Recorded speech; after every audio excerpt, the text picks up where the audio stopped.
Es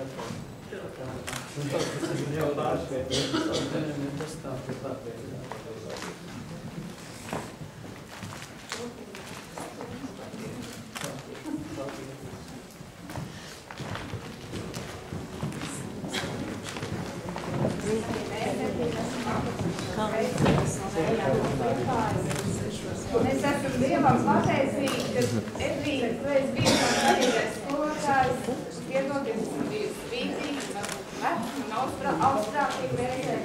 Es esmu Dievam pateicīga, ka viņš tieši tevi izvēlējās, manu garīgo skolotāju, jo tā es atklātu ceļu pie Dievu un ieliku man labus pamats, stingras pamats, paldies tev, Edvīna. Un dzeja ir arī tā, kas mūs saved kopā, kā mēs iepazināmies un bez dzejas nekas nenotiks. Pilnas ar pieniņa ziediem, uzziedējušas ir pļavas, smaržo gaisa pēc lietiem, zaļas ir kļuvušas pļavas. Augļu dārsās jau kamenes, dzied dziesmas un vedu vārds. Drīz uzziedēs atkal zemenes, tās nomācies, būs jānovāc. Paiet mūžs kā viena diena, kā virknes pastiem garām. Un nav mums tāda spēka, zaudēšu kaut vienu no viņām. Vai katra diena ir kā apta, kur daudz pasauli dvēselē, vai pavisam šaura ir kā tata, kur ielikt pamatus un nākot.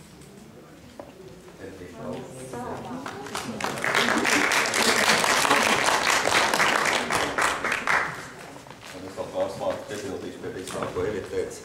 Kā Evita jau teica, ka slāva Dievam, Edvīns mums ir bijis kā garīgais skolotājs, viņš mums ir ielicis pamats iekšā, Dieva vārdu ir ielicis un daudz stāstījis par savu dzīvi un mācījis mūs un stiprinājis un arī es nolasīšu no 118. psalmu, ko Edvīns mums ir stāstījis savu liecības. 118. psalms un tas būs 16. 17. pants. Tā kunga labā roka ir augstu pacelta. Tā kunga labā roka dara varenas darbus. Es nemiršu, bet dzīvošu un sludināšu tā kunga darbus. Slava Dievam, kad Dievs tevi ir uzrunājis ar šo vārdu, un tu cēlies no slimības gultas, un tu sludini Dievu vārdu, tu slavē Dievu, un tu nes pasaulē Dievu vārdu. Lai slavēts kungs un slavēts arī ar Aleluja.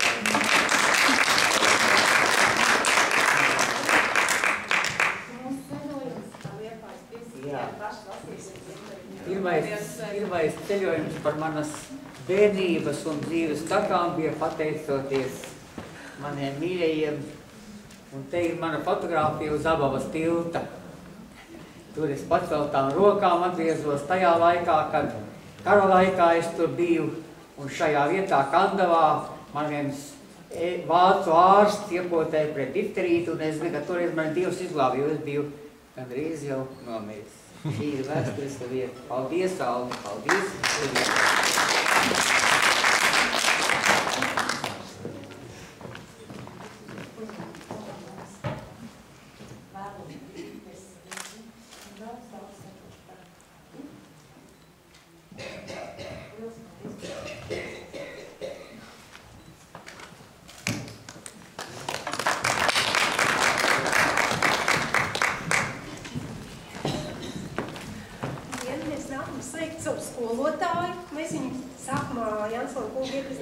Savu vēstures skolotāju kristīgajā skolā, un es ļoti gribētu jums lūgt nepamest šo vēsturi, jo tā jūsu sirdī, jūsu garā, jūs tik brīnišķīgi mums mācījāt vēsturi un tik fantastiski viss, kas notika. Mēs ļoti pateicamies, ka mēs iepazināmies ar jums.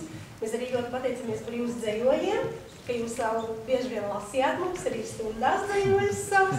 Mums tas bija tā kā garam un dvēselē un ne tikai stundas. Mēs esam bez ziediem, jo jūsu mīļākie ziedi ir vīriši, un viņi vēl nezied, diemžēl. Un mēs izdomājām jums nākošam gadam kalendāru. Tā kā mēs ceram, ka jums būs radošs arī nākošais gads, tad jau mēs taisījām kalendāru, lai jums būtu ieraksti pilns. Un šeit ir arī katrā mēnesī jūs dzīvos, tā kā nav tā, lai jūs katrā lapas pusē. Jau kalendāru izlaidu.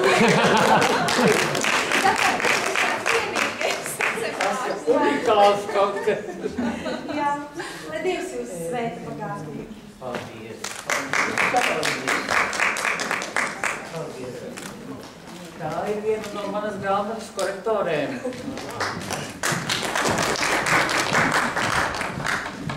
Liek jūs sveicināti Ozolnieku novadā bibliotekāris, un sveicināti centrālās bibliotekas vadītāja Ingrīda Krieķe, kurš šobrīd no Latvijā.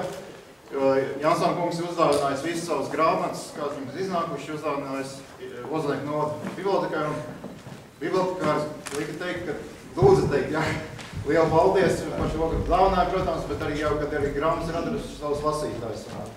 Es domāju, ka jūs esat arī iegūmis mūsu nodam, domāt tikai bibliotekāri, bet arī visi kultūras darbinieki, kurus arī pārstāv no Ozolnieku novada. Paldies jums!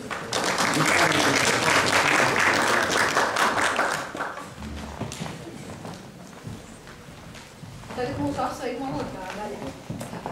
Novēlēt dzejoli, kas būtu stipri. Saucās ir vērts. Un Vilnis nejautā, vai sašķelas tas reiz glinti, kas krūti vareno ik reiz tam pretī griež, vai sabruknāksies, nevarīties šķapstos, un atkāpties no gala visu sākt.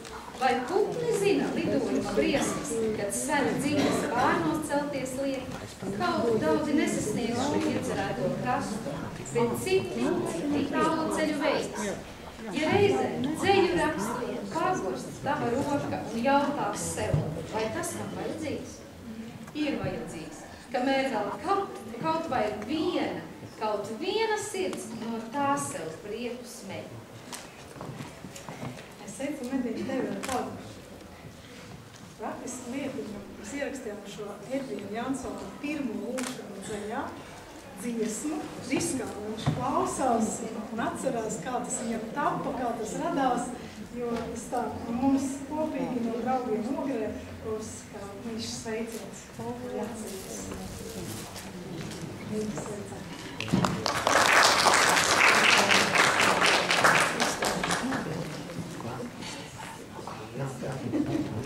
Iedos viziet tā kā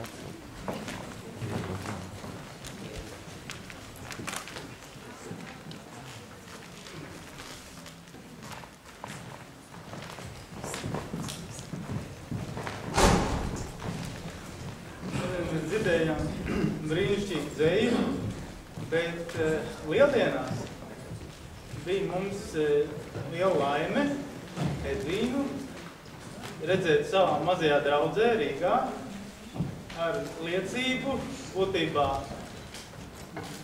tādu īsu savu dzīves gājumu, un kā mūsu brālis draudzes teica, es pat nevaru Bībelē atrast līdzvērtīgu stāstu. Beigās viņš teica Pāvils. Ļoti daudz līdzības ar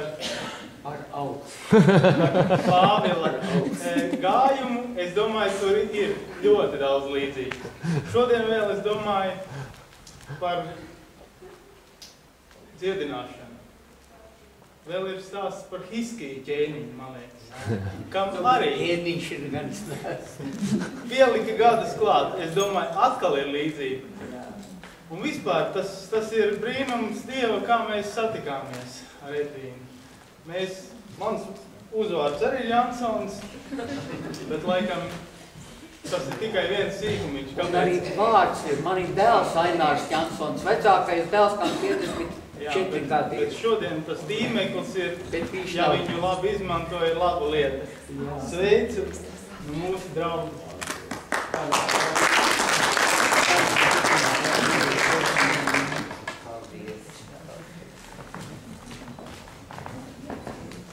Es Edvīnu pazīstu no nesenas dzejas draugu tikšanās Jūrmalā. Un tas ir netik sen, bet arī portālā draugu. Mēs tiekamies un es lasu dzejos. Un šodien kā vēlējums, lai izskan mans dzejos Edvīnam. Vijot krāsainus attiecību lokus, sirds cilvēks pasaulē raugās caur varavīgs.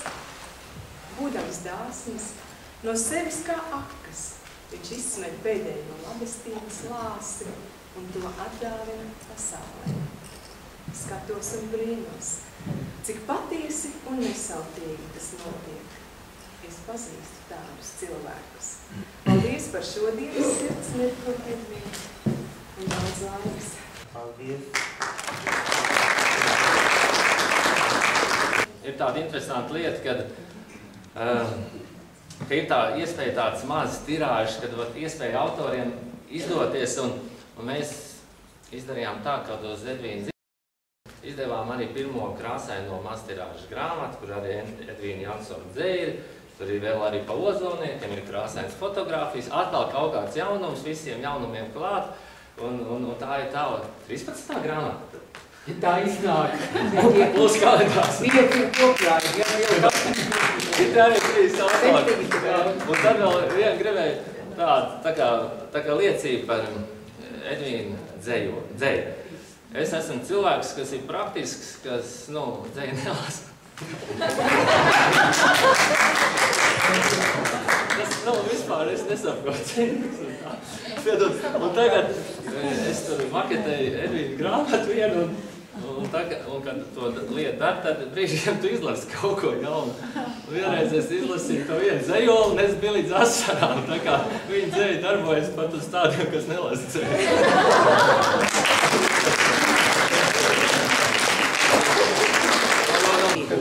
Un apskatāties, kur deputāts Imants Parādnieks sūta tev lūdzu apsveikt. Viņš man divreiz zvanīja un neteica, ka būs. Viņš lūdzu ir bijis, tur kaut kur vai viņam ir Valmierā jābūt, un viņš lūdzu sūta un lika tev nojuka.